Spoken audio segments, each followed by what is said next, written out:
We're here for Glenda Hargrove, and this is 2090 Cahaley Drive in Decatur, Georgia.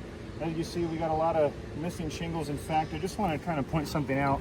So the paperwork says there's a total of 13 between two claims. I just wanted you guys to know I'm already counting 3 missing.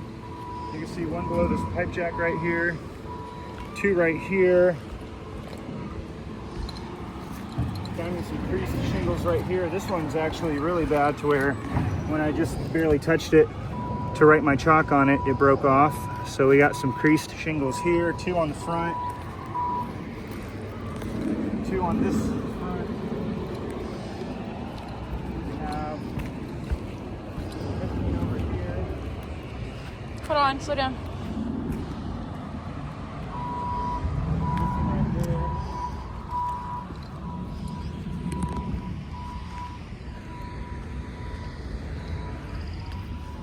One missing. I don't know if you got that one over there.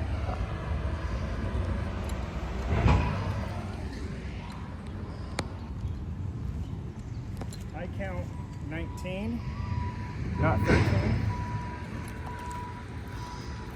But anyways, moot point. This is a hip and eave roof, so all the slopes are connected by hips. So wanted to show you guys, we're going to try to attempt to do a repair. You can see there's a prior repair here, and just look at the damage. Look at the creased shingles already. We don't know how they were doing this, so that's why we're doing our own to assess. But without further ado, I have my brush here. This is to simulate rain and wind over an expanse of time. This is my control, and as you can see, as I rub my control, we're not getting any granules coming off. It's really just that dirt. And then the shingles we're going to be most affecting today as we remove this shingle. It's going to be number 6, 5, 7, and 8. And so, in fact, so you can see there's not really too much granules coming off. Got some dirt coming off, but you know, this roof is pretty old, so there's not a ton of granules to begin with. So what we're going to do is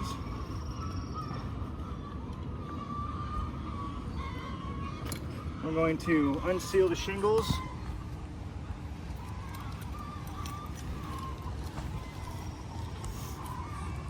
Starting with the very bottom.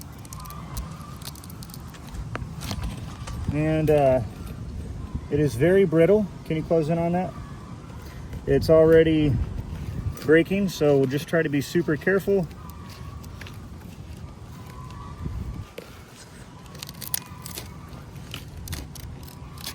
These are very brittle shingles. In fact, I think because normally a putty knife will work, but I'm going to use a smooth end of my hammer. I'm going to try to use this very carefully, see if we can get a little bit better result.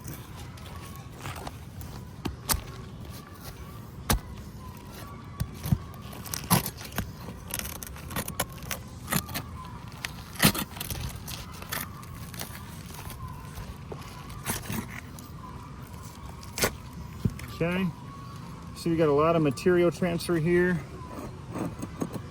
I mean, this stuff is glued down pretty heavily, so even without the tearing and the frame and the pieces flying off, we still have destruction to this shingle.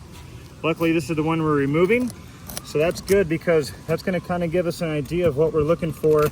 So maybe we can try to be a little bit more on the ready side. I'd say we're already trying to be very cautious, but there we go, just kind of get a proper technique down.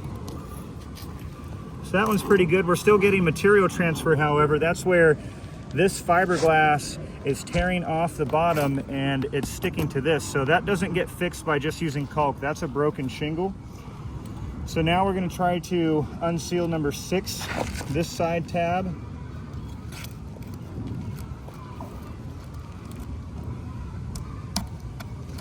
Found out tapping very lightly really does help. Okay, so I'm pretty sure that was successful. Yep, so I got a successful unseal on this shingle, so that's great. We'll just try to keep mimicking that kind of behavior. I would love from the back of your hand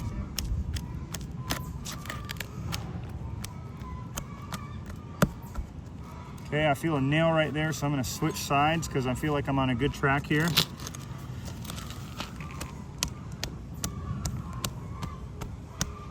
It's nice and easy, does it? Right here, you can actually zoom in. This shingle is breaking right here. So it broke right there. So I felt the fiberglass actually break. So I am trying to be careful. Even just lifting it, you can see it's starting to crease, and that's just lifting it like that much. So I haven't lifted it beyond that. I'm not trying to damage these. These are already creasing and failing. Let's keep trying to be careful though. Okay, I can see the corner's already broken right there. So I'm gonna try to come in from this top right here and gently, and that's broken right there. So this part's really glued down. So maybe if we try this side over here, hopefully we can get it to unseal. I'm just trying to be as careful and as cautious as I can. You can see it's broken right here now, same thing. This is actually where the adhere line is. So you can zoom in right there, that's broken. And that's us being extremely careful.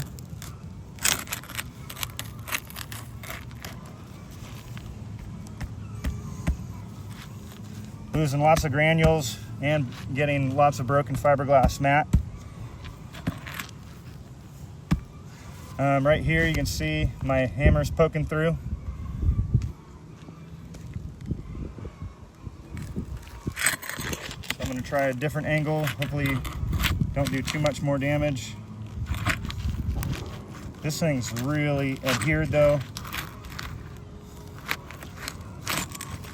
Okay, so we did do quite a bit of damage. You can see this bottom here completely tore off. The material transfer is pretty significant. Those sides that we were having issues with, you can see why. This material is completely transferred. So all that's ripped off. The fiberglass is tore off and just leaving a little bit of that asphalt bitumen. And that's it. So now we got a hole here, damage here, and damage here. So number 5 is totaled, and that was definitely being as careful as we could be. Let's try to be good with this one. Just nice and easy does it, I would always think. And I could try to switch back to my putty knife. Let's see if that's gonna do any better. Okay, I'm gonna go back to my hammer.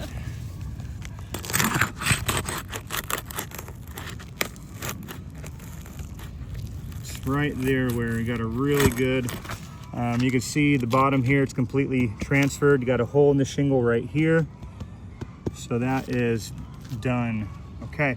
So now we need to do number 7. So let's see if we can get 7 without damaging it. Try to be as careful as we can. I think I'm gonna continue with the tap method. I really do like it.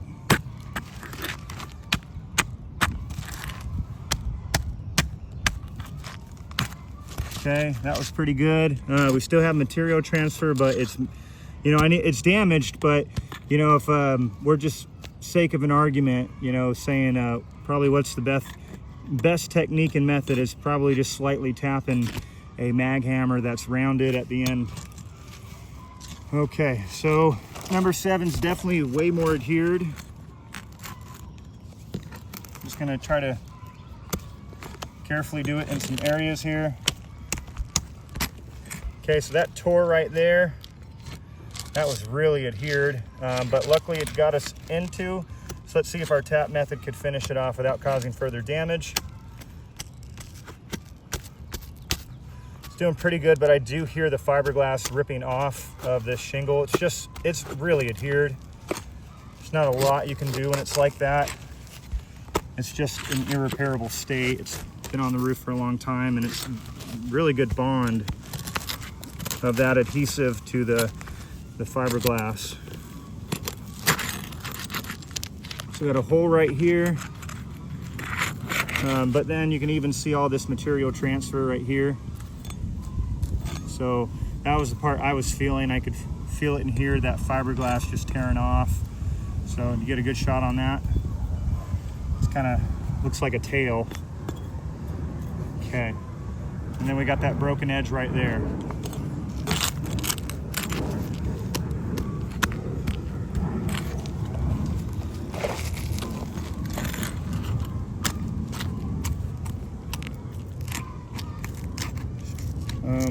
There we go.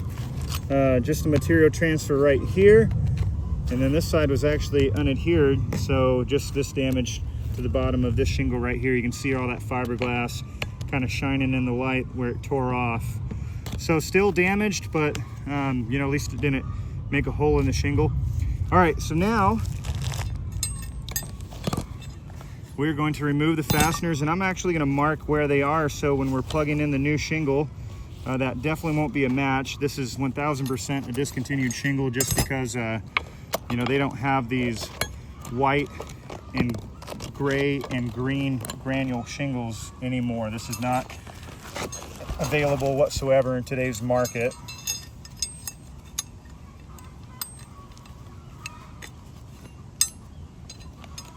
All right.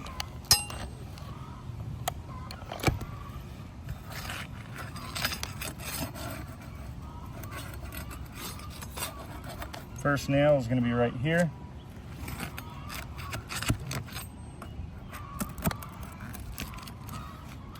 Oh my, very rusted.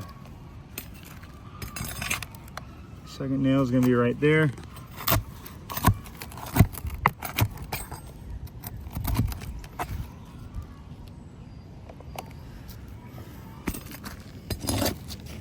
Third nail is right there.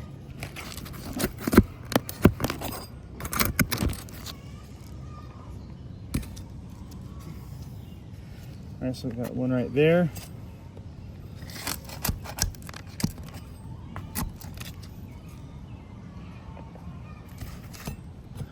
Got one right here. That actually didn't feel like it was in anything, so I'm wondering if we have skipped decking. I think when we take the shingle out, since I have everything to, yeah, look, that just actually, that's not even in, like that nail is floating, not even holding, it's not even fastened. I can pull it out with my hand.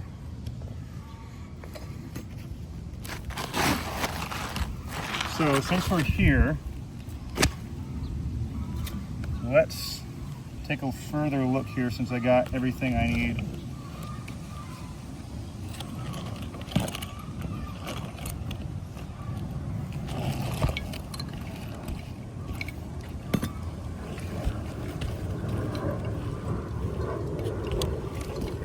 All right, focus on this, please.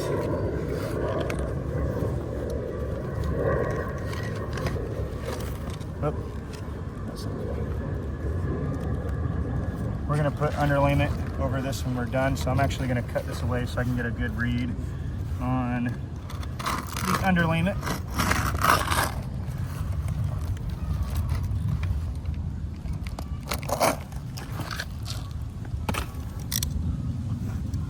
All right, so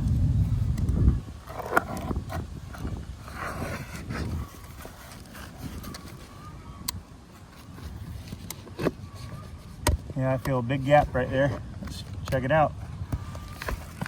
Ah, yeah, those are some pretty big gaps right there. Let's get our tape measure out.